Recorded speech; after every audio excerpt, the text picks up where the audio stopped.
Salut tout le monde, j'espère que vous allez bien et si vous ne me connaissez pas encore, je me présente, je m'appelle Michael Burlet et je vous souhaite la bienvenue dans mon émission de NB News. Et aujourd'hui nous allons parler du Disneyland de Paris, ce célèbre complexe de loisirs qui fut né en 92 et qui est situé à Marne-la-Vallée-Chessy à 32 km à l'est de Paris. Et là je vais vous parler de deux choses qui ont retenu mon attention cette semaine. Alors déjà, premièrement, nous allons parler de la situation des fast-pass au sein de Disneyland de Paris.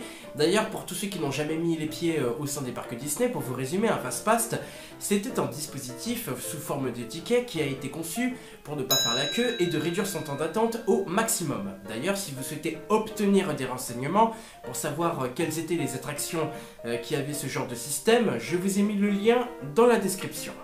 Autre chose à savoir concernant ce genre de dispositif, c'est qu'il y a eu plusieurs versions. Alors déjà, il y a eu la version gratuite, qu'on pouvait prendre dans une machine à l'extrémité de l'attraction avec notre ticket d'entrée ou notre passeport annuel. Il y a eu aussi les versions payantes, et aussi, bien entendu, les fast-pass spéciaux pour les personnes qui réservaient leur place pour les hôtels Disney. Et qu'est-ce qu'a fait Disneyland de Paris en ce moment ?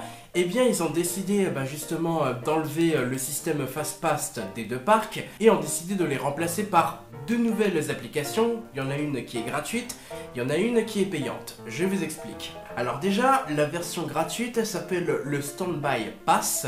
Et pour obtenir cette option gratuite, les règles du jeu sont simples. Vous prenez votre téléphone portable, vous téléchargez l'application Disneyland de Paris, c'est totalement gratuit. Et ensuite, une fois que vous avez accès à l'application, vous consultez les menus. Et si vous voulez savoir comment ça fonctionne au niveau des réservations, tout ça, je vous conseille c'est d'aller sur le site officiel de disneylandparis.fr ou sinon vous tapez Standby Disneyland sur YouTube. Et vous allez voir, vous allez trouver.